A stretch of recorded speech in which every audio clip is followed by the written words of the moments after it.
What if I told you that the seemingly normal photo posted on Instagram on a sunny Sunday afternoon contained a hidden cry for help, and that just 12 hours after it was posted, the person who posted it disappeared without a trace? Would you look at your social media the same way after knowing that? We spend hours every day scrolling through our feeds, liking friends' photos, watching stories, commenting on posts. But how often do you really stop to analyze what you're seeing? How often do you notice the details that are right there in front of you, but that go completely unnoticed because we're used to consuming content on autopilot? Well, what you're about to discover might surprise you in a way that will completely change how you use social media. Imagine the scene, a typical selfie, the kind everyone posts. The person is smiling, looks happy, the lighting is good. There's that cool filter everyone uses. You like it, maybe leave a comment and move on. But what if there was something more in that photo? What if, in the background, almost imperceptible, there was an object positioned strangely, deliberately placed there as a sign? What if the words in the caption, which seem like just any motivational phrase, actually formed a code when you take only the first letters of each word? Have you ever experienced this? Ever looked at someone's old post and thought there was something strange, but couldn't quite identify what it was? Well, that's exactly what we're going to talk about today, about coded messages hidden in photos on social media, posted by people who, shortly afterwards, mysteriously disappeared. And the scariest part, these messages were there in plain sight, but nobody noticed until it was too late. Stay with me until the end, because the case we're going to explore today is one of the most intriguing you'll ever encounter. We're talking about someone who used social media not only to document their life, but to leave a trail of clues, a path of digital breadcrumbs that would only make sense when connected after their disappearance. It's as if this person knew something was about to happen and was desperately trying to ask for help in the only way they could, without raising suspicion from anyone who might be watching. And here's the chilling point. We live in an era where we share practically everything online. We post where we are, what we're doing, who we're with. Social media has become a public diary of our lives. But what happens when that diary ceases to be just a record and transforms into a cry for help? What happens when someone uses these digital spaces not to connect, but to survive? The truth is that social media has completely changed the nature of disappearances. In the past, when someone went missing, the clues were physical. Witnesses who last saw the person, objects left behind, traces in the real world. But now, we have a completely new layer of evidence.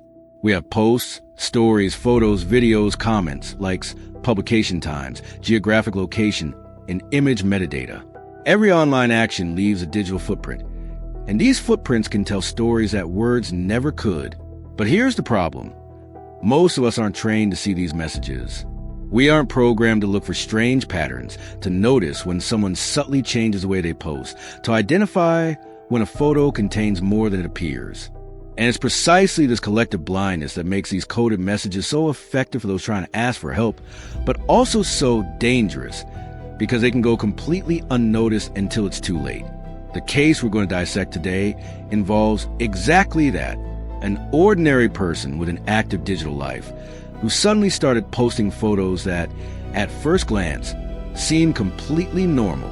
But when you look more closely, when you connect the dots, when you analyze every detail, a disturbing pattern emerges, a code hidden in broad daylight, screaming for help in a language no one was listening to. And the burning question is, how many other messages like this are being posted right now while you watch this video? How many people are desperately trying to communicate something through their social networks, but nobody is paying attention? The answer is both fascinating and terrifying, and that's exactly what we're going to explore together. Before we dive headfirst into this unsettling digital investigation, I need to ask you something that will make all the difference. If this topic resonates with you, if you've ever been intrigued by a strange social media post, or if you simply believe that stories like this need to be told with depth and respect, leave a comment below about what has resonated with you so far. It could be your own theory, a similar experience you've had, or even that hunch you had about someone's post that later made sense. Every comment not only strengthens this incredible community we're building, but also helps others who may be going through similar situations realize they're not alone. And look, If you're feeling that chill down your spine, that curiosity to understand how these messages work and how we can identify them, leave a like on this video. Your participation here is what makes this channel grow and reach more people with this type of content. Each like shows the algorithm that it's worthwhile to bring more real cases, more serious investigations, more stories that deserve attention. That's how we manage to give visibility to situations that are often forgotten or treated superficially. And if you're not yet subscribed to the channel, now is the perfect time. Click that subscribe button and activate the bell, because here we don't just bring you intriguing cases, but we're also committed to analyzing every detail, understanding behind the scenes of digital investigations, and creating a space where we can discuss, learn, and perhaps even help identify patterns that can save lives. You're not just a spectator here. You're as much a part of this investigation as I am. We are a community of attentive people who understand that social media can be much more than it seems. Now, with you by my side on this journey, let's get to know the person behind these enigmatic posts. Because to understand the coded messages, we first need to understand who created them and what was happening in their life that led them to make such desperate and creative decisions at the same time.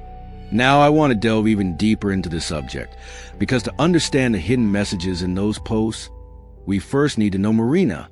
Marina Oliveira was 24 years old when she disappeared, and she was exactly the kind of person you probably follow on social media.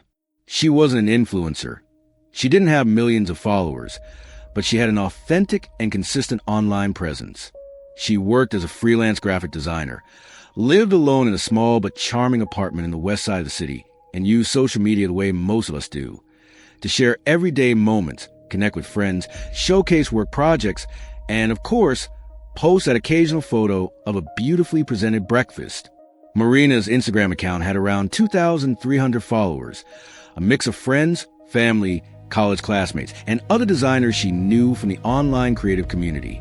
She posted regularly, on average 3 to 4 times a week. Nothing excessive, nothing too attention-grabbing. It was that kind of profile that was pleasant to follow, you know? Welcome pose photos, captions that were sometimes funny, sometimes reflective, but always genuine.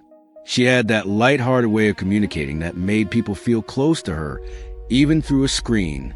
Marina was also active on Twitter, where she shared random thoughts, commented on design, joked about the life of a freelancer, and interacted extensively with other professionals in the field. On TikTok, she had recently started posting videos showing her creative process, time-lapse of graphic design projects, things like that. Nothing viral. But she had a loyal following that enjoyed keeping up with her. It was a healthy, normal digital presence, without any apparent red flags, until something changed. The transformation began subtly, so subtly that no one noticed at the time. It was early October when Marina's closest friend began to notice, only in retrospect, that something was different. Her posting pattern, which had always been consistent, began to become irregular. She, who used to post several times a week, suddenly went 2 days without posting anything. It didn't seem like a big deal at the time. After all, everyone has busy days when they simply don't feel like posting. But when she posted again, there was something different in the tone, in the choice of images, in the way she communicated. The first post that was later identified as strange was a photo of her in the bathroom mirror. Nothing extraordinary about that. Mirror selfies are practically a staple of social media, but there were details that didn't match Marina's usual style. The lighting was intentionally bad, somewhat gloomy, when she normally made good use of natural light. The angle was strange, as if she were trying to capture something specific in the background of the image. And the caption was just 3 emojis, a clock, a house, and a question mark. No context, no explanation she always gave. Some followers commented, finding it strange, asking if everything was alright, joking about the mysterious atmosphere of the photo. Marina responded to some with a simple, everything's fine, followed by a heart emoji. But the feeling that something was out of place remained with some people, that kind of vague discomfort that you can't quite explain where it comes from. Most simply moved on, liked the post, and continued scrolling through their feed. After all, who hasn't posted something a little random on social media? 2 days later, another post. This time it was a photo of a coffee cup on a table with a book beside it. Seemingly banal, the kind of photo millions of people post every day. But again, there were elements that deviated from Marina's usual style. The book was positioned strangely, with its spine facing the camera in a way that seemed intentional, as if she wanted people to read the title. It was a book about sign language, something completely outside the usual interests Marina shared online. The caption simply read, "New readings, new horizons." Nothing alarming at first glance, but definitely unusual for those familiar with her style. The post continued following this strange pattern for the next 10 days. Photos that seemed normal but contained unusual elements. A photo of plants in a window where, if you looked closely, you would notice that they were arranged in a kind of pattern. A selfie where she was wearing a t-shirt with specific numbers printed on it. A photo of a street at night with car lights blurred by movement. Something completely different from the type of photography she normally shared. And the captions became increasingly enigmatic. Sometimes just numbers, sometimes seemingly random words, sometimes just emojis with no obvious connection. The mindset of Marina's followers during this period was one of growing confusion. Some thought she was experimenting with a new artistic style, perhaps creating some conceptual project. Others began to genuinely worry, sending private messages asking if everything was all right. Marina responded to some of these messages, always calmly, saying she was fine, just exploring new forms of creative expression. But these responses, analyzed later, themselves had a strange tone, as if they were carefully constructed to reassure without truly addressing concerns. What no one realized at the time was that Marina was leaving a trail. Each photo, each caption, each seemingly random element was, in fact, a piece of a much larger puzzle. She was communicating, crying out for help in the only way she knew how, using the language she mastered best, visual design and digital communication. But she needed to do it in a way that wouldn't alert anyone, someone who was probably monitoring her online activities. Her closest friends discussed the changes amongst themselves, but always came to the conclusion that Marina was creative, that she liked to experiment, that perhaps she was going through a different artistic phase. No one wanted to be that paranoid person who saw problems where there probably weren't any. No one wanted to be intrusive or melodramatic. And this hesitation, this collective decision to give her the benefit of the doubt, ended up costing precious time. Marina's last post was on October 23rd. It was a photo of her with her back to the camera, looking at the horizon through a window. The evening light created a beautiful, almost cinematic effect. The caption was a phrase in English, "Sometimes the walls have more than ears." Some followers found it poetic. Others found it somewhat somber. There was something definitive about that post, as if it were a disguised farewell. But again, at the time, this only became clear later. The next day, Marina didn't post anything, nor the day after. And when the third day arrived without any online activity, which was extremely unusual for someone so digitally active, a close friend began to worry for real. She tried calling, but the calls went straight to voicemail. She sent WhatsApp messages that only showed a check mark, indicating they hadn't been delivered. She went to Marina's apartment, but no one answered. That's when the police were called. And when they entered the apartment, they found everything in order, with no signs of a struggle, but Marina had disappeared. It was only then, when the investigation began and people started meticulously reviewing each recent post, that the impact of those coded messages began to reveal itself. Because Marina hadn't simply disappeared. She had left a map, a set of digital clues that were there, in plain sight, waiting to be deciphered.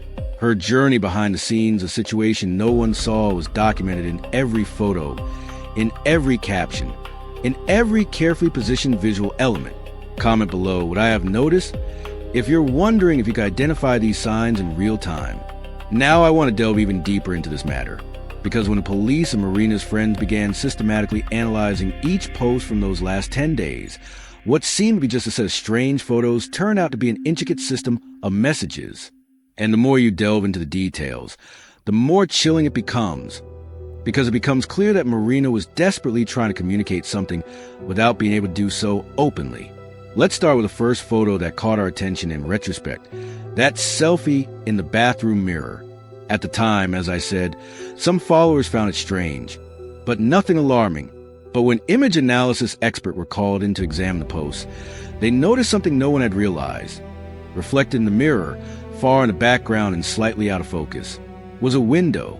And in that window, if you zoomed in on the image and adjusted the contrast, you could see that something was written with tape on the glass, letters formed by pieces of tape, visible from the outside, but almost imperceptible in the photo. The letters spelled out help, but it was so subtle, so hidden in the pixels of the image, that you had to be specifically looking for it to find it. Choosing poor lighting now made perfect sense. Marina needed the photo to be dark enough so that the message in the window wouldn't be too obvious, so as not to alert whoever was monitoring her posts, but bright enough that if someone decided to investigate, they could find it. It was an impossible balance, a desperate decision from someone who knew she only had one chance to get it right. And that caption with 3 emojis, clock, house, question mark. When analyzed in isolation, it means nothing, but contextualized with what came after, it was part of a pattern. Marina was beginning to construct a chronological narrative through symbols. The clock indicated time, urgency. The house represented where she was, her apartment. The question mark was a question, a request for someone to question what they were seeing. The second post, the one with the coffee cup and the book on sign language, had even deeper layers. The book wasn't chosen randomly. Marina was signaling that she couldn't speak openly, that she needed to use another form of communication. And if you paid attention to how the cup was positioned, the handle pointed to a specific time on an imaginary clock face, 3 o'clock. Investigators later discovered that 3 o'clock was a time when something specific regularly happened in her apartment, something related to why she couldn't ask for help directly. But here's the most striking thing. The surface of the table where the cup rested had a reflection. And in that reflection, if you look very closely, you could see part of the cell phone different from the one Marina normally used. It was an old, basic device, positioned so that only a fraction of it appeared in the reflection. This suggested that Marina had access to another phone besides her main one, possibly a phone that was being monitored, forcing her to use indirect methods of communication. The revelations continue with a photo of the plants in the window. At first glance, it was just a pretty composition, natural light, green against the glass. But the plants were arranged in a specific way. 3 larger pots, 2 smaller ones, then 3 larger ones again. The 3-2-3 pattern would repeat in several subsequent posts. Experts in basic cryptography recognize this as a possible numerical code. In fact, 323 could represent coordinates or a postal code or even a ringtone pattern, like those used to unlock cell phones.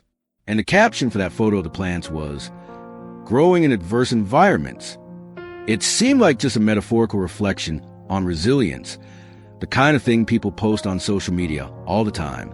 But in the context of what was happening, it was a literal description of Marina's situation. She was trying to survive, grow, find ways out in an environment that had become adverse, hostile, dangerous. The selfie with the numbered t-shirt was particularly intriguing. The t-shirt had the numbers 1-7-2-3 printed large on the chest. At the time, some followers commented asking where she had bought that shirt, finding the design interesting. Marina didn't respond to these comments, which was unusual for her, as she usually interacted a lot. The numbers seemed random until someone realized they could represent an address, or perhaps an apartment code, or even coordinates when combined with other numbers from other posts. Furthermore, in the same photo, Marina was wearing a vibrant red lipstick, something she rarely did. Those familiar with her style knew she preferred more neutral tones. The deliberate choice of red, the color universally associated with danger, urgency, stop and pay attention, was yet another attempt to signal that something was wrong. And if you looked at the background of the photo, there was a calendar on the wall with a specific date, circled in red.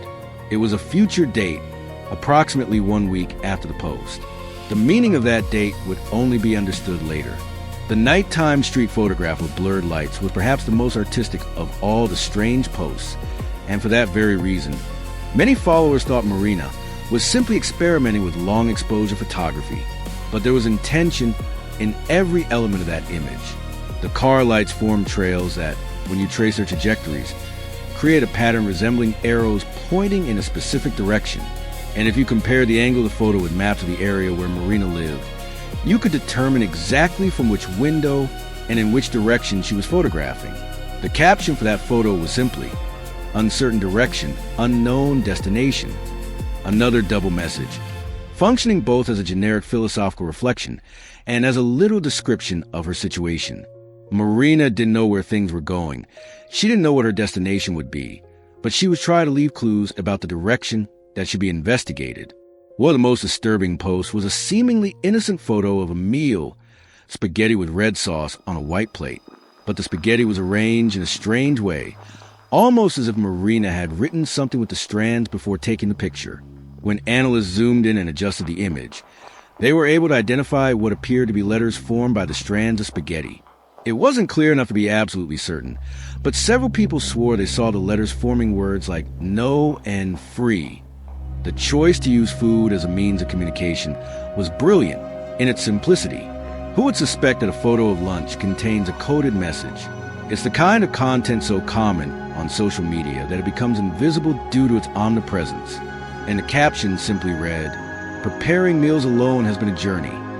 The word alone was italicized, emphasized, as if Marina wanted to make it clear that she was alone, that she had no help available, that she needed to solve everything on her own.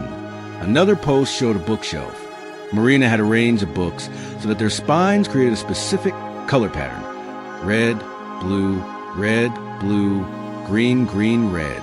It seemed like just an aesthetically pleasing arrangement, but color codes are an old and effective way of conveying messages. Each color could represent a letter, a number, or a concept. The specific combination could mean something to someone who knew how to interpret it. And there were also posts that seemed completely normal but contained anomalies in the metadata. Photos that were supposedly taken with Marina's iPhone, but whose EXIF data showed they were captured with another device. Photos with GPS locations that didn't match where Marina should have been according to her previous posts.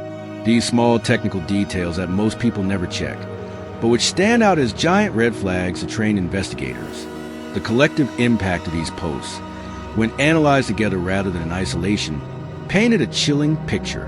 Marina was trapped in a situation she couldn't openly escape. She was being watched, her communications were being monitored, and the only way she found to ask for help was through this complex visual language, hoping that someone at some point would connect the dots. It was a desperate gamble, an act of hope against the hope that the truth hidden in pixels and patterns would eventually be revealed. Write this down. The details are everything, if you now understand how small elements can contain huge messages.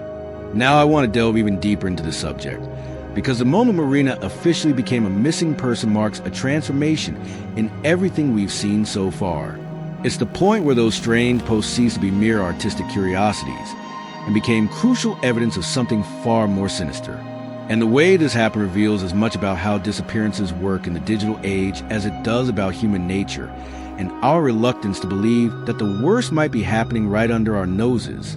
As I mentioned, Marina's last post was on October 23rd, a photo of her with her back to the camera, looking out the window, with that disturbing caption about walls having more than just ears. After that, silence. Complete digital silence. And for someone like Marina, who was constantly connected, who checked messages, who interacted with friends' stories, who posted regularly, that silence was, in retrospect, deafening. But at the time, it took 3 whole days for someone to actually become alarmed enough to act. 3 days, 72 hours.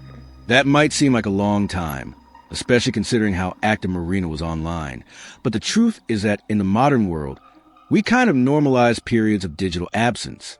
Everyone has gone through that phase of a few days without posting anything, without immediately responding to messages, simply living offline for a while.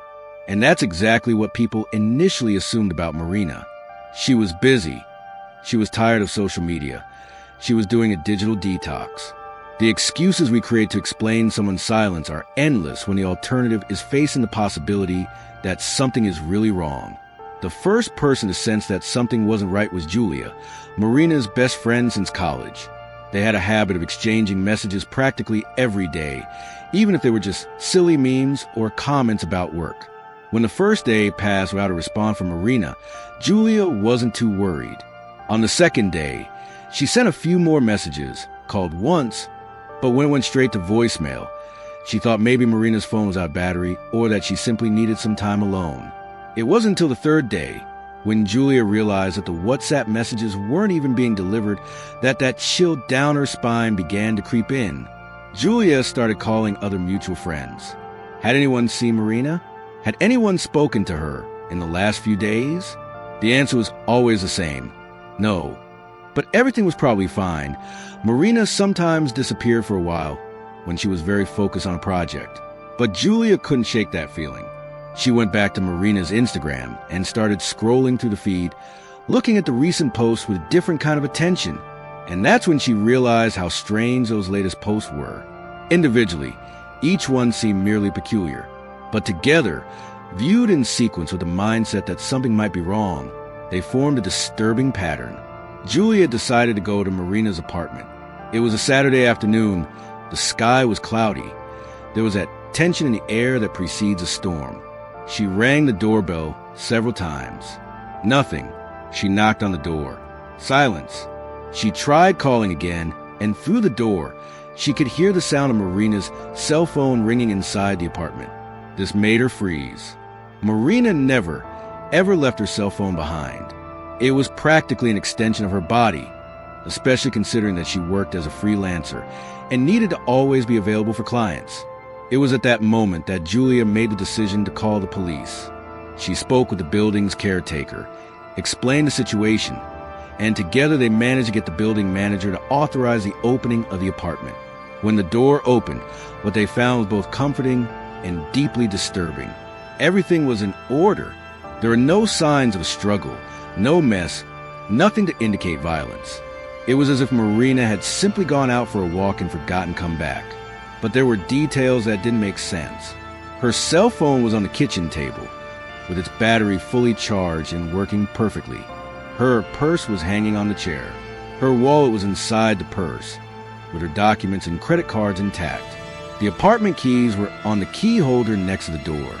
The bed was made. There were no dirty dishes in the sink. Everything was arranged almost meticulously.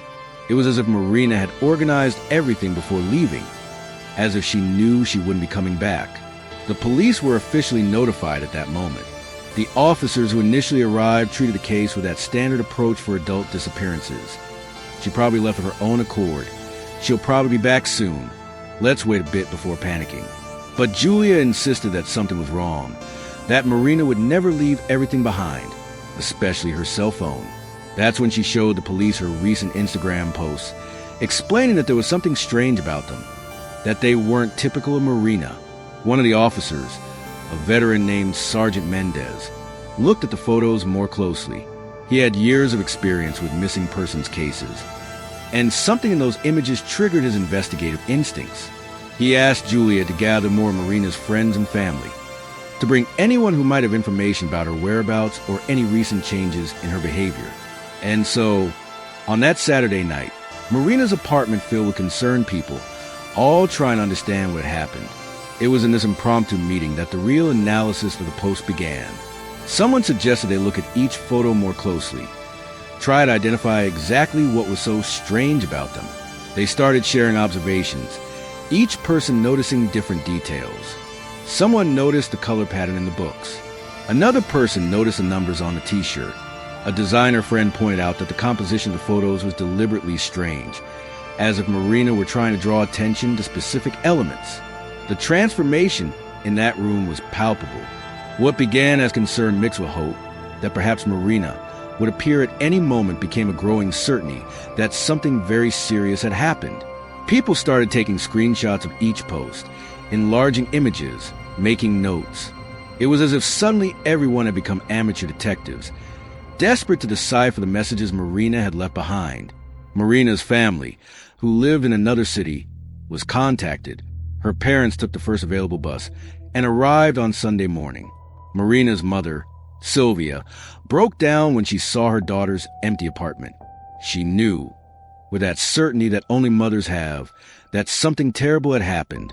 She held Marina's cell phone in her hands and cried, going through the photos and messages, try to find some clue as to where her daughter might be. It was Marina's father, Roberto, who suggested that perhaps they should consult a digital analytics specialist. He worked in technology and knew that there were professionals who could extract information from images and metadata that ordinary people wouldn't be able to see. The police agreed and brought in a digital expert to examine the posts. And that's when the revelations really began to emerge. The hidden messages and the reflections, the patterns and the metadata, the inconsistent GPS coordinates. Everything began to form a picture that was both enlightening and terrifying.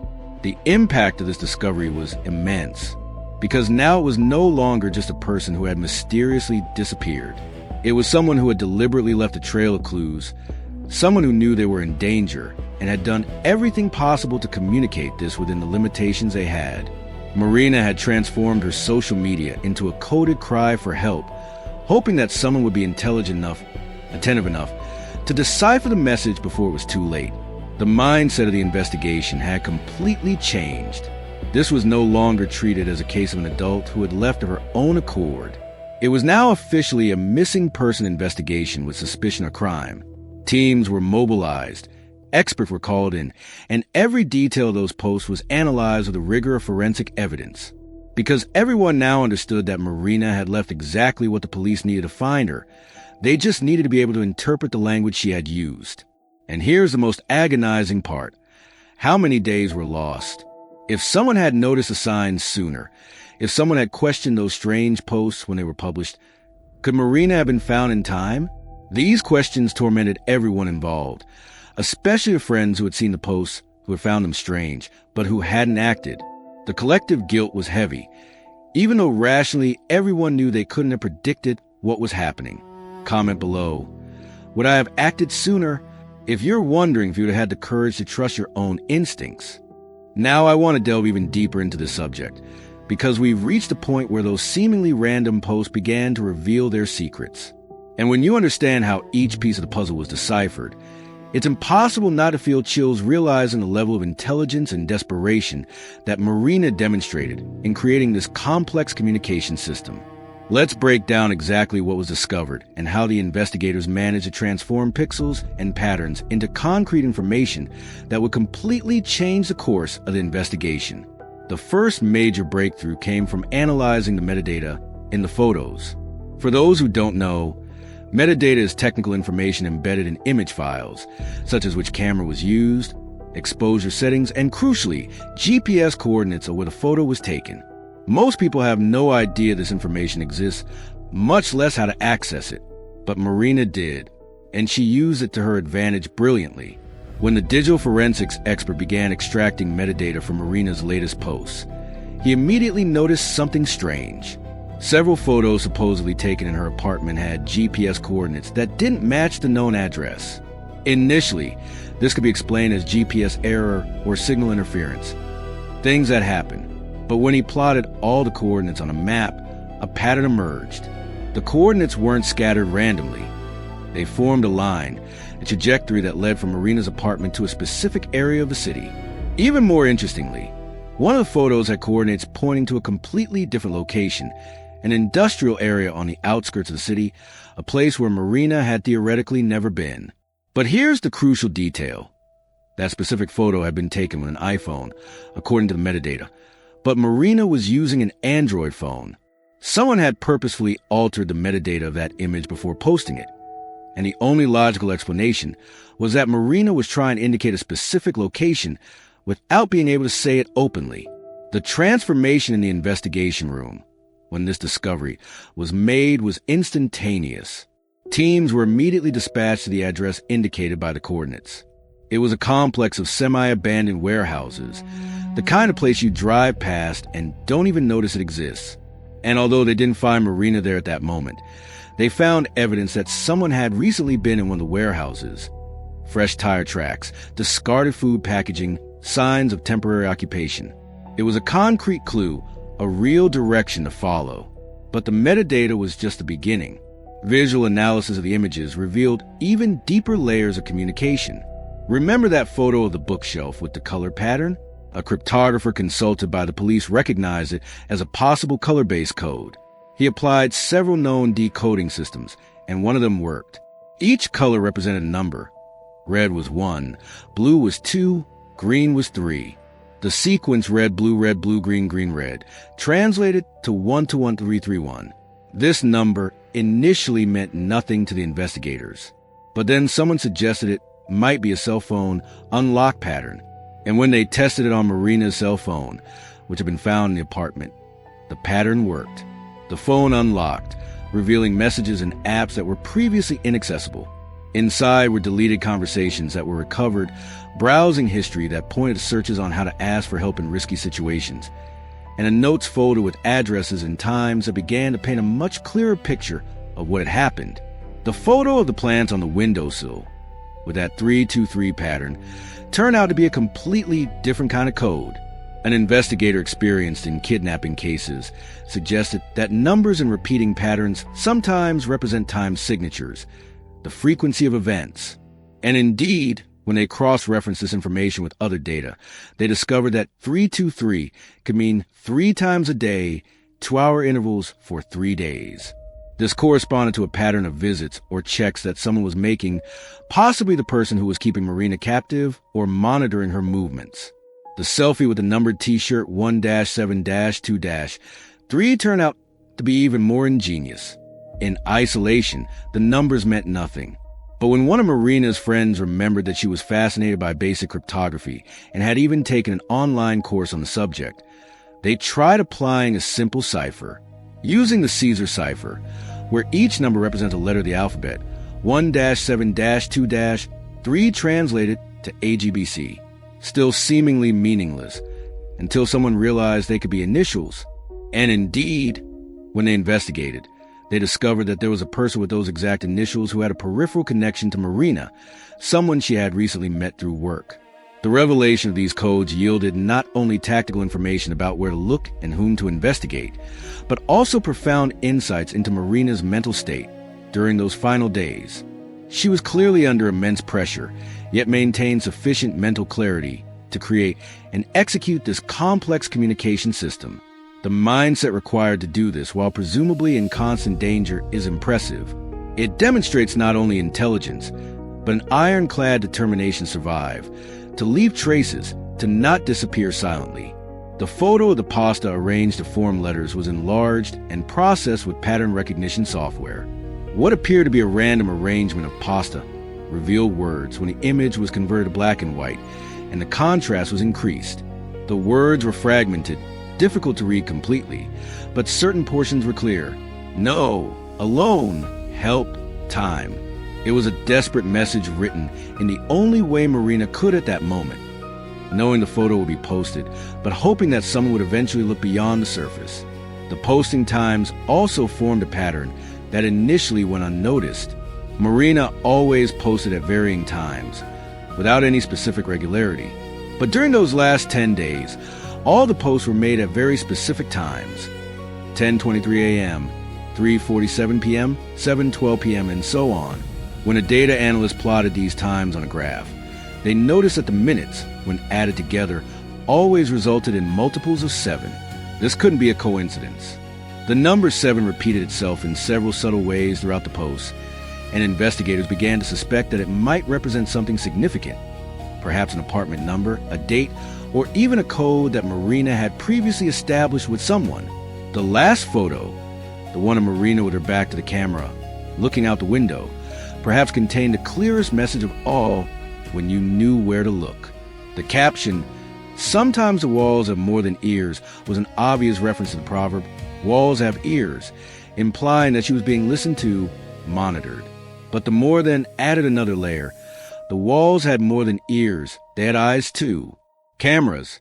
Marina was being watched by cameras, which explained why she couldn't simply write an explicit cry for help or make a phone call. And in the image itself, when forensic experts analyzed the reflection in the window, they were able to identify the silhouette of something in the glass that appeared to be a small camera. It was so subtle, so integrated into the composition of the photo, that it would have been impossible to notice without specifically looking for it. But it was there, documented, proving that Marina was being watched and that she wanted people to know about it when they finally discovered the messages.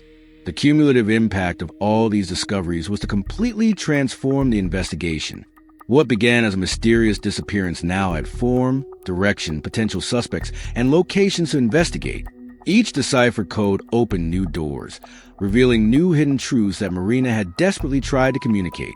It was as if she constructed a detailed map of her own situation, but written in a language that would only be understood by those who care enough to truly look. And here's something that makes me think. How many of us would have the presence of mind to do something like that in a situation of extreme danger? The mental journey that Marina went through from the moment she realized she was in danger to the methodical execution of this plan of leaving coded clues demonstrates extraordinary strength. She transformed her limitations into strategy, used the tools she had available in the most creative way possible, and fought for her own survival in the only way she could. Write this down. Her intelligence impresses me. If you also recognize the genius behind these messages. Now I want to delve even deeper into this subject, because even with all these incredible discoveries, even with the codes being deciphered one by one, a fundamental question arises that has divided investigators, experts, and even the online community following the case. Were messages truly intentional, or were we seeing patterns where they didn't exist? And more importantly, what exactly was Marina's situation when she created these posts? These questions generated intense debates and completely different theories about what was really happening behind the scenes of that digital journey. The first and most widely accepted theory is that Marina was secretly asking for help because she couldn't do it openly. This interpretation gains strength when you consider all the elements together. The camera surveillance she herself documented, the drastic change in her posting pattern, the complexity of the codes that clearly required deliberate planning. Proponents of this theory argue that no one accidentally creates this level of consistency in coded messages.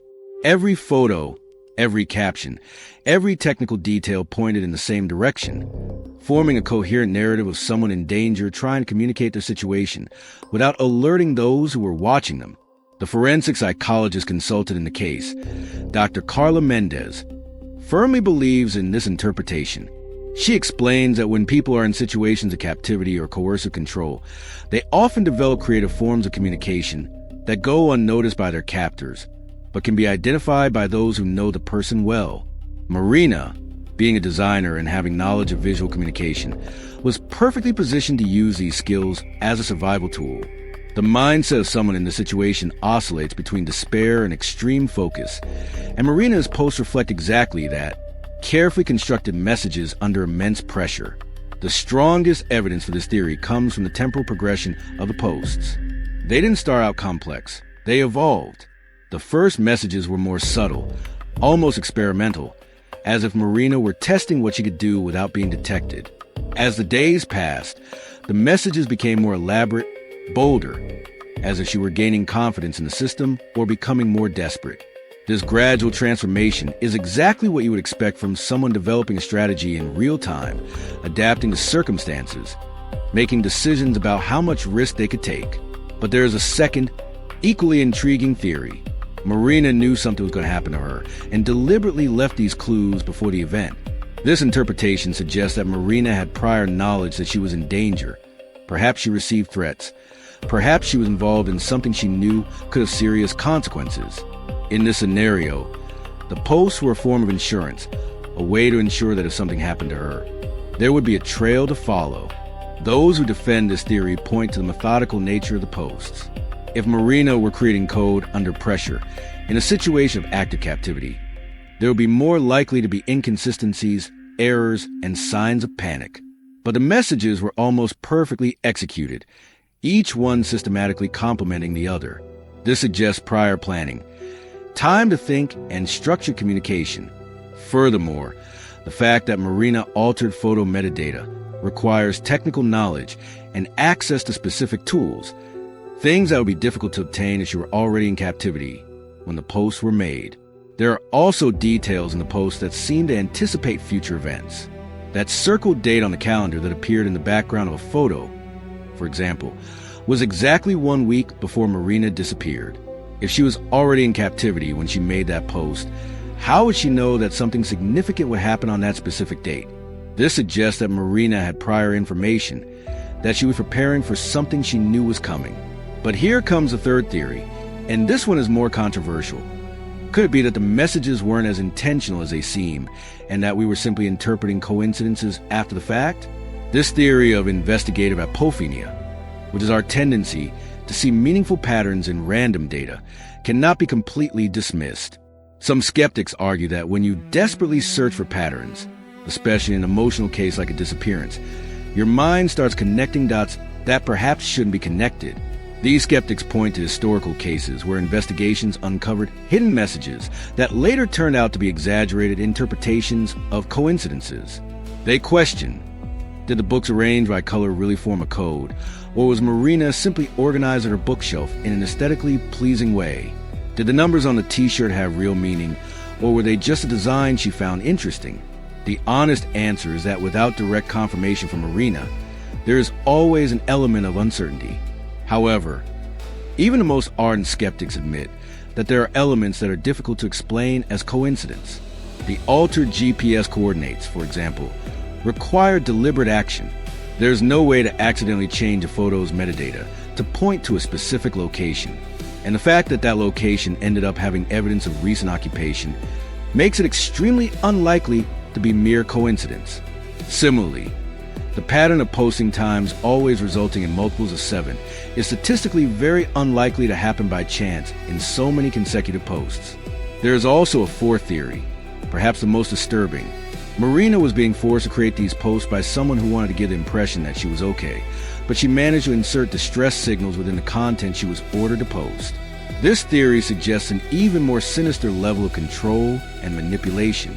Someone who was keeping Marina under surveillance, but who needed her to remain active on social media to avoid raising immediate suspicion, could have forced her to post normal content, and Marina, cleverly, used this obligation as an opportunity to hide messages within messages.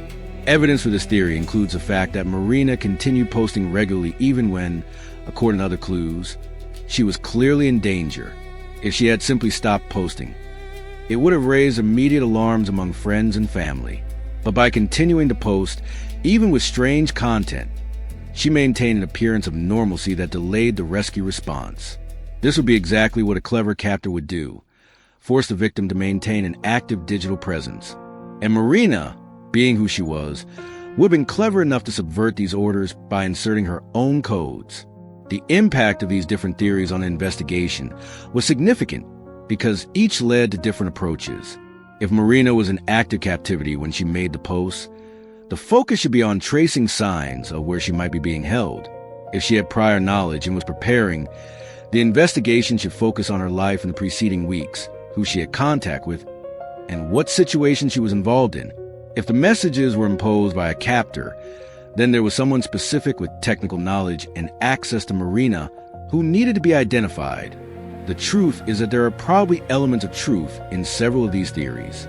The human condition is rarely as simple as a single explanation can capture. Marina may have had prior knowledge of danger, but not of its extent or exact timing. She may have begun leaving cautionary clues and then, when captured, continued the process under more restricted conditions. The decisions she made were likely influenced by constantly changing circumstances, by opportunities that arose and disappeared, by a delicate balance between leaving sufficient clues and not provoking retaliation. What all these theories have in common is a recognition that Marina was in an extraordinary situation that demanded extraordinary resources from her. Whatever the exact interpretation, she demonstrated intelligence, courage, and determination in creating this communication system. She transformed limitations into opportunities, used every tool available, and fought for her survival in the only way she could at that moment. Comment below. All theories scare me. If you notice how each interpretation reveals a different and disturbing aspect of the situation. Now I want to delve even deeper into the subject, because there's a fascinating and at the same time frustrating aspect of this case that cannot be ignored: the role of the online community. Marina had over 2,000 followers on Instagram, hundreds of people who regularly viewed her posts, interacted with her content, and who were theoretically paying attention. And this raises a disturbing question. If the messages were there in plain sight, why did anyone notice in real time? And when they finally did, what did this collective mobilization actually achieve? Let's start with the comments on the post themselves, because when you go back and read those comments now, knowing what was happening, some of them give you chills. On the bathroom mirror selfie photo, that first strange post, a follower named at Carol Designs commented, "This gloomy mood is different from you. Is everything all right?" Marina replied with a simple heart emoji. Another follower at Marcostek wrote, "Strange photo. It looks like there's something in the background that I can't identify." He was literally looking at the message help written on the window. He was so close to noticing, but he couldn't process what he was seeing. In the post about the coffee with a book on sign language, a friend commented, "Since when have you been interested in sign language? Haha, new project." Marina didn't respond to this comment, which in itself was unusual. There were at least 5 comments on that photo asking similar questions. People clearly finding it strange, but none took it beyond casual curiosity. And here's the crucial point. The collective mentality on social media isn't one of suspicion. It's one of rapid consumption. We see, we comment, we move on. To stop and really analyze, to really question whether something is fundamentally wrong, that goes against the nature of endless scrolling.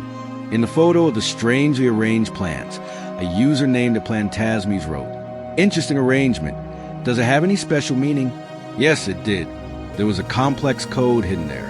But Marina only replied, "Trying new things." This response, "Analyze now," seems almost like a disguised cry. Please realize that I'm trying something different because I need to. But at the time, it was interpreted literally, as someone experimenting with home decor. What's most disturbing is that there were people noticing something was wrong, but there was no clear mechanism for what to do about that feeling. One follower even made a post on her own profile saying, "Is anyone else finding Marina's latest photos a bit strange? Or is it just me?" Some people responded in agreement. Others said it was just her changing her style, and the conversation died there. There was no mobilization, no collective action. Just a vague feeling of discomfort that was quickly filed away in everyone's minds. The transformation happened when Marina was officially declared missing. Suddenly, those 2,000 followers became 2,000 amateur investigators. Marina's profile, which averaged 50 likes per photo, began receiving thousands of views. Every old post was revisited. Every comment was reread. Every pixel was analyzed. It was as if an army of people simultaneously woke up to the possibility that they had been looking at disguised cries for help all along. My friend Julia created a WhatsApp group called Find Marina, which quickly grew to over 300 members. People who barely knew Marina personally joined, driven by a sense of collective responsibility and, honestly, also by that morbid fascination that such cases generate. The group became a center of constant analysis. Screenshots of posts were shared with annotations. Theories were proposed and debated, and self-proclaimed experts on everything from body language to shadow analysis in photographs offered their interpretations. On Twitter, the hashtag #FindMariana began circulating. Users created enormous threads analyzing every detail of photos. One particularly viral thread, created by a graphic designer, zoomed in on specific sections of the images and pointed out inconsistencies and anomalies that most people would never have noticed. He identified that in one of the photos, Marina's shadow was at an angle that did not correspond to the visible light source in the image, suggesting that the photo had been edited or taken under specific conditions. This thread was retweeted more than 50,000 times. TikTok exploded with videos of people analyzing the case. Content creators specializing in true crime dedicated several videos to Marina's disappearance, each offering their own theories. Some of these videos reached millions of views. Comments came from all over Brazil and even from other countries, with people offering perspectives, asking questions, and proposing new lines of investigation. It was a massive mobilization of collective intelligence, everyone working on the same puzzle at the same time. But here's where things got complicated. With thousands of people analyzing the same images, discoveries began to emerge ranging from the plausible to the utterly absurd. Someone swore they had found a partially visible face in a reflection in one of the photos. Another user claimed that the colors of the clothes Marina was wearing in each photo, when placed in sequence, formed a message in Morse code. Some said they had identified hidden satanic symbols in the compositions, while others spoke of conspiracies, involving international trafficking networks. The police had to dedicate resources to filtering these clues coming from the internet. For every genuinely useful insight that emerged from the collective analysis, there were dozens of unfounded theories that consumed time and investigative energy. Sergeant Mendez, in a later interview, admitted that the online mobilization was simultaneously the greatest help and the greatest obstacle the investigation faced. Because separating signal from noise when you have thousands of sources shouting information at the same time is almost impossible. There were moments of collective brilliance. It was a member of the online community, a computer science student named Raphael, who first noticed a pattern in the posting times resulting in multiples of 7. He posted his discovery on a discussion forum about the case, and it quickly reached official investigators, opening a new line of inquiry. Another user, a metadata specialist, offered tools and expertise to extract technical information from the images more efficiently than the methods the police were initially using. But there were also moments of dangerous irresponsibility. When those initials AGBC were deciphered from Marina's t-shirt, online users quickly identified a person with those initials who had some connection to her. This individual was instantly deemed guilty by the court of public opinion. His social media profile was flooded with accusatory comments. He received threats. His life was turned upside down. But later the police determined that he had no involvement in the disappearance. The initials pointed to a completely different person. But the damage was already done. The life of that innocent man was permanently affected by an online investigation that ran ahead of the facts. The journey of this collective mobilization showcases both the best and the worst of the digital age. The impact of having thousands of eyes analyzing evidence is undeniable. Things were discovered through the wisdom of the crowds that would likely have taken much longer to be identified by official investigators alone. Public pressure kept the case in the media, ensuring it wasn't forgotten or prematurely shelved. Families of other missing persons contacted Marina's family, creating support networks and sharing experiences. But at the same time, it revealed the limits and dangers of crowdsourced investigations. Without proper training, without access to all the information the police had, without rigorous scientific methodology, the online community often followed false leads, created theories based on incomplete information, and sometimes actively hampered the official investigation by contaminating potential witnesses with information that should have been kept confidential. The hidden truth in all this mobilization is that it served more as a collective catharsis than as an effective investigation.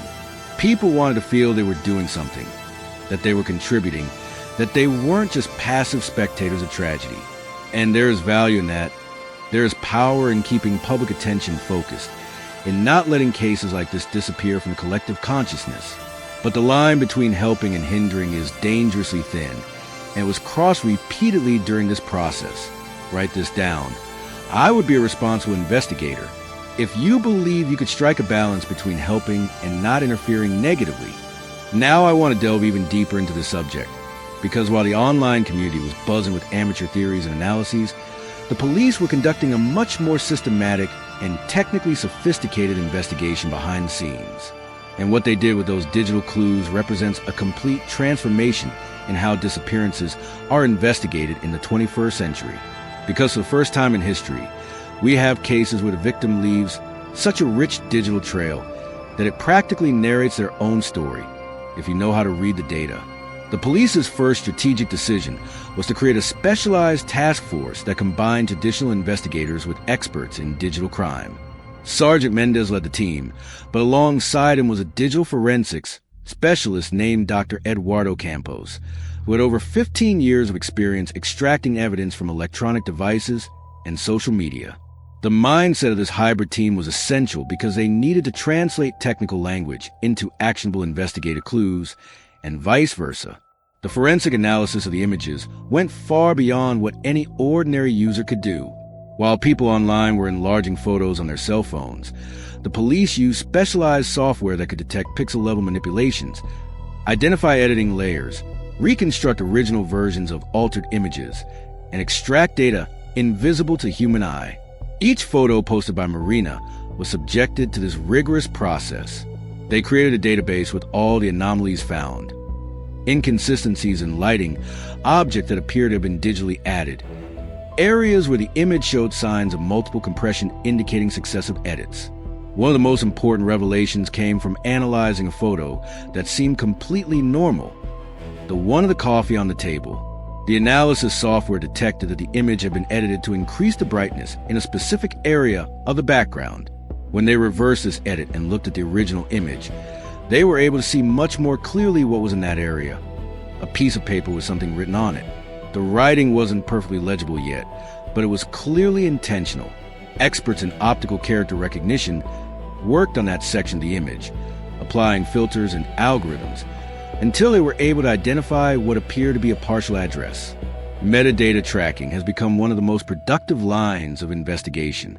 Dr. Campo's team didn't limit themselves to just looking at GPS coordinates. They analyzed all available EXIF data, camera model use, exposure settings, millisecond precise timestamps, edit history. A pattern emerged that was impossible to see by looking at just one photo, but became obvious when you plotted all the data on a timeline. There were two different devices being used to capture the images. Marina's iPhone, which she normally used, and another unidentified Android device. This was a crucial revelation because it meant that either Marina had access to another phone that no one knew about, or someone was using a different device to take some of the photos that were posted to her account. The investigation then branched out. Tracking down this unknown Android device became a top priority. Through the phone carriers, they were able to identify that there was an Android phone that had repeatedly connected to the same cell tower as Marina's iPhone during the period of the strange posts. This phone was registered under a false name, using fraudulent documents, but its location could be tracked. Analyzing who interacted with Marina's posts also opened up important investigative avenues. The police didn't just look at who commented, but at viewing patterns. Social networks keep data on who views profiles, even when those people don't like or comment. Through court orders, the police gained access to this Instagram data, and they discovered something disturbing.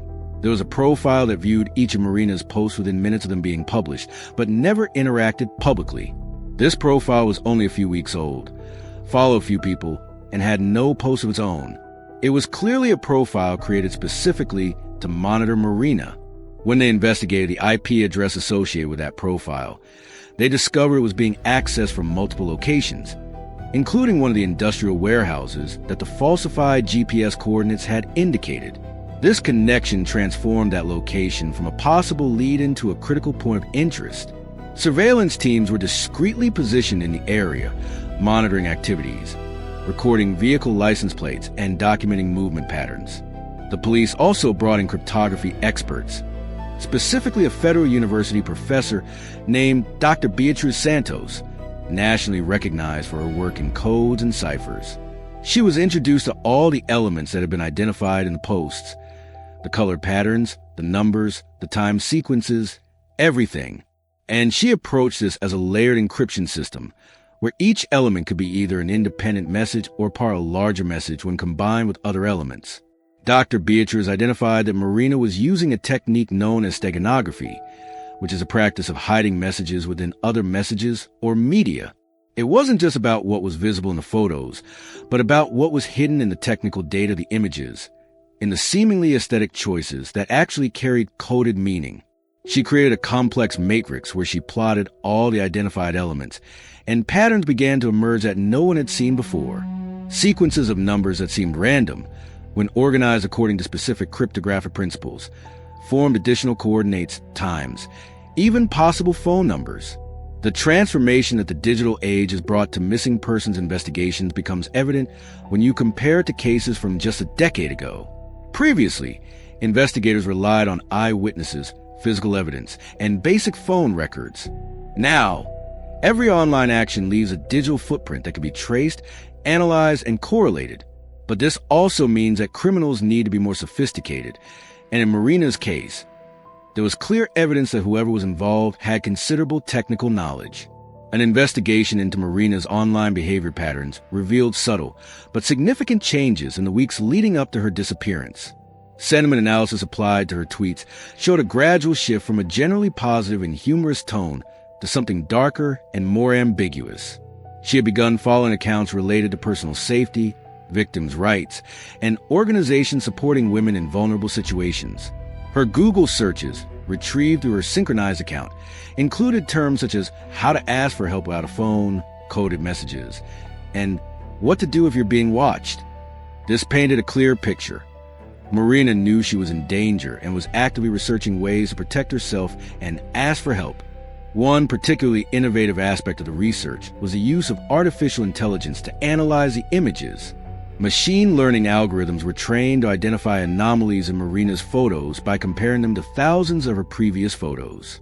The AI could detect subtle changes in body language, facial microexpressions, even small variations in photographic style that would be impossible for humans to consistently identify. And the AI identified that in several of the recent photos, even when Marina was smiling, there was tension in the muscles around her eyes, an inconsistency between facial expression and body language that suggested extreme stress or fear being masked. The police also worked with forensic linguistics experts to analyze the captions of the posts and the direct messages Marina had sent. Changes in language patterns, punctuation, and word choice could all indicate alterations in mental or situational state. And indeed, the analyses showed that the captions of the last post had linguistic characteristics different from Marina's historical pattern. She used shorter sentences, avoided personal pronouns, and had an unusual formality. This was consistent with someone writing under surveillance, trying to communicate within imposed restrictions. The impact of all this technology on the investigation was immense, but it also raised complex ethical questions. How far should the police go when searching someone's digital life? Every Google search, every private photo, every deleted message, all of this was now accessible through forensic tools. The line between necessary investigation and invasion of privacy became increasingly blurred. But in the context of a disappearance where every minute could mean the difference between life and death, these ethical concerns were, at least temporarily, set aside in favor of the urgency of finding Marina. The investigative journey also included international collaboration. Some of the image analysis techniques used were developed by security agencies in other countries and shared through international police cooperation channels. Experts from different parts of the world offer remote consultations, analyzing evidence and providing perspectives that local investigators might not have had. It was a demonstration of how digital cases transcend geographical boundaries, how the global internet allows both crimes to be committed in more complex ways and investigative resources to be mobilized more comprehensively. All these technical elements, all these sophisticated analyses, were converging to paint an increasingly clear picture of what had happened to Marina and, crucially, of who was involved. Comment below. Technology saves and scares if you perceive the double meaning of this digital reality. Now I want to delve even deeper into this subject, because we've reached the point everyone wants to know. What really happened to Marina? Did the coded messages lead anywhere? Was she found? And the answers to these questions are both comforting and deeply disturbing, because they reveal both the power and the limitations of digital clues in missing persons cases. After 8 days of intensive investigation, combining digital forensic analysis with traditional police work, Sergeant Mendez' team finally had the breakthrough they needed. It was a combination of multiple digital clues that led to the decisive moment. The falsified GPS coordinates pointed to that industrial warehouse complex. The unidentified Android phone had repeatedly connected to cell towers in that area, and the analysis of vehicle traffic patterns, using security cameras in the region, identified a specific car that appeared at the location at times that exactly matched the timestamps of some of Marina's posts. That car was registered in the name of Rodrigo Almeida, a 32-year-old man who had had a brief professional relationship with Marina months before. He had hired her design services for a project and had apparently developed an unrequited obsession with her. When Marina politely refused his romantic advances and decided not to accept any more work from him, Rodrigo did not take it well. But none of this was known to Marina's family or close friends. She had dealt with the situation alone, probably without realizing how dangerous he really was. The investigation revealed that Rodrigo had a history of obsessive behavior with other women, but nothing that had resulted in formal charges. He was technically sophisticated, worked in programming, and had knowledge of surveillance systems. He was the one who installed hidden cameras in Marina's apartment during a visit she allowed to discuss a project. He was the one who created that fake Instagram profile to monitor her every digital move. And it was he who, when he realized that Marina was trying to distance herself completely, made a decision to escalate to something much more sinister. On the night of October 23rd, Rodrigo went to Marina's apartment using a copy of the key he had made months before without her knowledge. He arrived late, knowing she would be alone. Marina's last post, that photo of her looking out the window with the caption about walls having more than just ears, was actually made while she already knew he was on his way. Her cameras had captured him entering the building. She had minutes, maybe less, to leave that final message before being forced to go with him.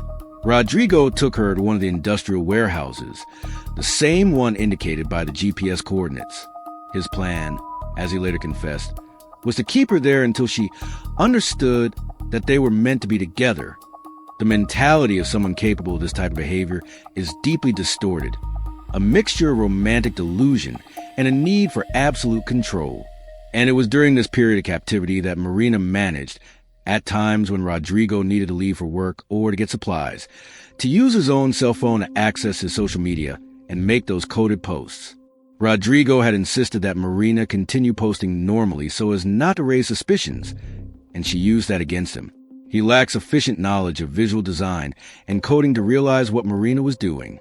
He saw seemingly normal photos and approved them, without understanding that each image was a meticulously constructed cry for help. The transformation from passive victim to active communicator, even under such extreme circumstances, demonstrates extraordinary courage and intelligence. When police teams surrounded the warehouse on the morning of the 9th day after the disappearance, Rodrigo tried to flee but was quickly captured. Marina was found locked in a small office at the back of the warehouse, dehydrated, frightened, but physically unharmed. The emotional and psychological impact, of course, would be something she would take a long time to process. But she was alive. The coded messages had worked. Her desperate journey through pixels and patterns had saved her own life. The reaction when the news spread was one of explosive relief mixed with an almost surreal feeling.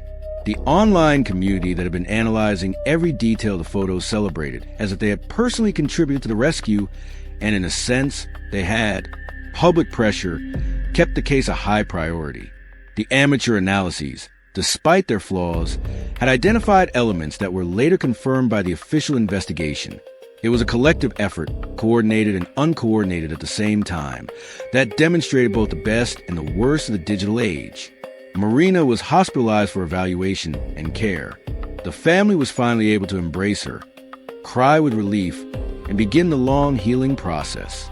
Her initial accounts of what she had been through confirmed everything the coded messages had suggested. She had been extremely strategic, using every opportunity she had, every moment of Rodrigo's carelessness, to communicate her situation. She said in her testimony that thinking about the codes, planning the posts, had given her a sense of control in a situation where she had almost none. It was a way of fighting, of not completely surrendering to what was happening. Rodrigo was arrested and charged with aggravated kidnapping, invasion of privacy, installation of surveillance equipment without consent, among other crimes. The amount of evidence against him was overwhelming, both physical and digital. His own phone contained records that completely incriminated him. He eventually pleaded guilty in exchange for a slightly reduced sentence, but still received a 16-year prison sentence.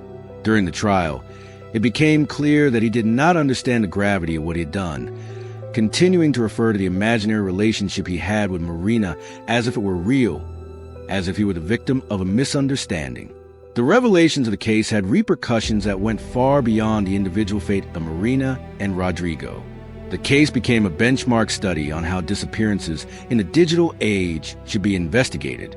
Police departments across the country began training their officers in basic digital forensic analysis. Public safety conferences dedicated entire panels to discussing the lessons of the Marina case. And victim advocacy organizations began teaching coded communication techniques as part of personal safety programs. But perhaps the most profound impact has been on the collective awareness of social media and safety.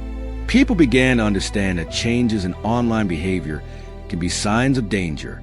Families started paying more attention to the posts of loved ones, not just casually liking and commenting, but actually observing patterns, noticing anomalies. There was an awakening to the idea that social media is more than entertainment. It's a communication tool that, in extreme situations, can be the difference between life and death. Marina eventually returned to social media, but with a completely transformed presence. She became a vocal advocate for victims of stalking and obsessive behavior. She openly shared her story, not just the technical aspects of the codes, but the emotional trauma of being watched, controlled, and held captive. She worked with social media platform developers to create better security and privacy tools. And she used her design expertise to create visual guides teaching others how to recognize warning signs and how to communicate in a coded way if necessary. The hidden truth revealed by Marina's case is that we live in a paradoxical reality. The same digital tools that allow criminals to monitor and control us also give us unprecedented power to communicate, to leave traces, to fight back. Social networks have simultaneously become battlefields and tools for saving lives. Every post is permanent. Every image is analyzable. Every piece of metadata is traceable. This will be used against us, but it can also be used by us. This case serves as a reminder that we must develop both digital literacy and digital security awareness. It's not just about knowing how to use platforms, but understanding their hidden capabilities, their risks, their possibilities. Marina saved herself using knowledge that most people don't have, but she shouldn't have had to do it alone. We all, as a society, need to be more vigilant, more informed, more prepared to recognize when something is wrong and act when necessary. Marina's social media accounts during those days of captivity became a permanent record not only of her last moments of freedom, but of her ongoing struggle, her intelligence under pressure, and her refusal to become merely a passive victim. Every pixel of those photos now has historical weight, a meaning that transcends the superficial image. They are documents of survival, manuals of resistance, proof that even in the darkest circumstances, the human will communicate, to be heard, to fight, finds a way. Comment below. Strength Marina if you admire her courage and believe that survival stories deserve to be celebrated. Now I want to delve even deeper into this subject, because Marina's story isn't just about one person surviving a terrible situation. It's about what this experience teaches us collectively about the digital world we live in, about the responsibilities we carry as participants in this online ecosystem, and about how the fundamental nature of disappearances and investigations has been irreversibly transformed by the technology we use every day without a second thought. Let's recap the main elements of this story because they form a pattern that needs to be understood. Marina was an ordinary person with a normal digital presence, posting regularly, interacting with friends, living her life online like millions of us do. When she was in danger, that same digital presence became her survival tool. She used seemingly normal photos to hide complex messages, falsified GPS coordinates and the metadata pointing to her real location, color codes forming passwords and patterns, strategically positioned objects, reflections capturing evidence, double-meaning captions. Each element was a piece of a desperate puzzle she was assembling in real time, under constant surveillance, betting that someone would eventually pay enough attention to decipher what she was saying. And here's the part that should make us pause and reflect. The messages were there in plain sight for days. More than 2,000 followers saw those posts. Dozens of people commented, finding it strange. But nobody acted until it was almost too late. And this isn't a criticism of any specific person. It's an observation about the collective mentality we've developed regarding social media. We treat them as entertainment, as distraction, as a constant stream of content that we passively consume. We're not trained to see warning signs, to question anomalies, to recognize when someone is trying to tell us something important through language that isn't explicit. The transformation that social media has brought to the nature of disappearances is profound and multifaceted. Before the digital age, when someone disappeared, the clues were physical and limited. Eyewitnesses, objects left behind, basic phone records. Now, each person leaves a massive digital footprint. Posts, photos, videos, locations, interactions, messages, searches, views. All of this creates a detailed portrait, not only of where someone was, but their mental state, their concerns, their relationships, their plans.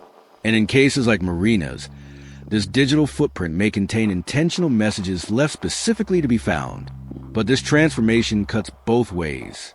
Just as Marina was able to use social media to ask for help, Rodrigo used the same technology to spy on her, to install hidden cameras, to monitor her every digital move through a fake profile.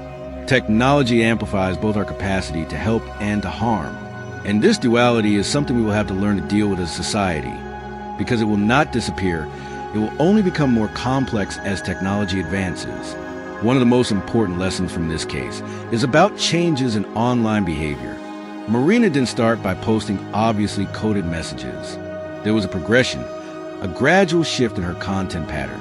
For those paying real attention, not just mechanically liking but truly observing, there were clear signs that something was different. The tone of the captions changed. The type of photo changed. The frequency and timing of posting created a new pattern.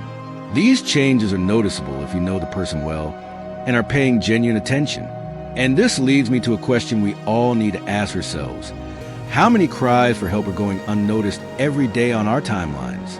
How many people we follow are trying to communicate that they need help, but using language we don't understand? How many subtle signs of depression, abuse, and danger are hidden in posts that seem normal but contain? For those who know how to see, desperate pleas for attention and help. The uncomfortable truth is that there are probably many, because we weren't educated to use social media in this way. We treat them as superficial spaces, as edited windows into carefully curated lives. We don't expect to find real vulnerability there, much less real danger. And so when these things appear, even if disguised, our brains aren't programmed to recognize them. We see, but we don't perceive. We look, but we don't see. The journey we need to take collectively is toward greater emotional digital literacy. Just as we learn to read facial expressions and body language in face-to-face interactions, we need to develop the ability to read digital signals. Sudden changes in posting behavior, content that seems misaligned with the person's known personality, captions containing troubling subtext, unexplained absences followed by strange returns.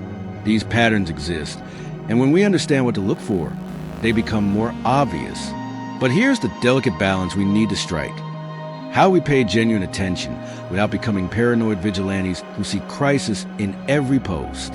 How do we differentiate between someone genuinely in danger and someone simply having a bad day or experimenting with different content?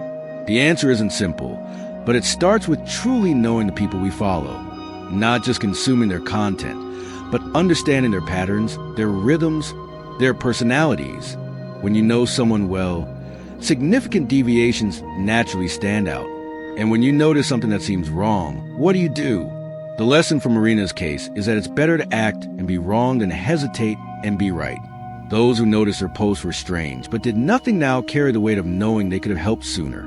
It's not their fault, but it's a reminder that when our instincts tell us something is wrong, it's worth investigating. Sending a sincere direct message asking if everything is okay, calling to check in, talking to other mutual friends. These simple actions can make a huge difference. Digital responsibility is a concept that we are still developing as a society. Traditionally, we think of digital responsibility in terms of not bullying, not sharing false information, not violating others' privacy. But there is an additional dimension that Marina's case illuminates. The responsibility to pay attention, to care, to be present not only as passive spectators, but as active members of community, even if that community is digital. Every person you follow, every profile you keep up with, represents a real life. It seems obvious when said like that, but it's easy to forget when you're scrolling quickly through hundreds of posts. Those photos, those captions, those stories are produced by real people with real lives, real problems, and sometimes real dangers. And if they are sharing with us, even in a coded or subtle way, there's an implicit responsibility not only to consume but to truly see. The impact each of us can have simply by paying more attention is greater than we imagine. Marina was saved because eventually people paid enough attention to notice the patterns, to question the anomalies, to act based on concerns. But imagine if that had happened sooner. Imagine if, at the first signs of change in her behavior, someone had investigated more deeply. Days of trauma could have been avoided, and that possibility exists for every potential case on our own timelines. There's also a lesson about personal empowerment here. Marina didn't passively wait for rescue. She actively created her own opportunity to be found. She used the knowledge she had, the tools that were available, and fought back in the way she could. This is something we can all learn. Knowledge about how digital platforms work, about metadata, about forms of encrypted communication, about security features. All of this can be the difference between being a passive victim and an active survivor. The decisions we make about how to use technology, how much we share, how we protect ourselves, how we pay attention to others, all these decisions matter more than we realize. They form the fabric of our collective digital existence. And this fabric can be a safety net, or it can be full of holes through which people fall without anyone noticing. Write this down. I'll pay more attention if this story changed how you think about your presence and responsibility on social media. If you made it this far, to this final moment with me, it's because you understand that stories like Marina's aren't just about crime and investigation. They're about all of us, about how we live our digital lives, about the attention we give or fail to give to the people around us. And that means much more than you can imagine. If this type of content resonates with you, if you value investigations that go beyond the surface and truly explore the human and technological layers behind the cases, subscribe to the channel, because here we bring stories that matter, that teach, that make you see the digital world in a completely different way. And you become part of this community of people who think critically about technology, security, and social responsibility. Leave a comment now saying, "Messages matter," just those 2 words, because they summarize everything we've explored here today. Every message, every post, every online interaction carries potential that goes beyond entertainment. And knowing that you've absorbed this, that you're taking this awareness with you, is what makes this work valuable.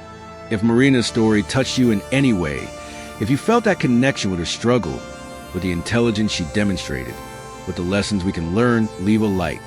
It's your way of saying that content like this deserves to exist, that it's worthwhile to explore real cases with the depth and respect they deserve.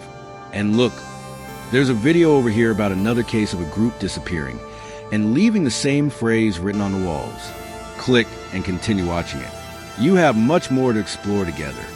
Thank you for being here, for dedicating this time, for being a part of this journey.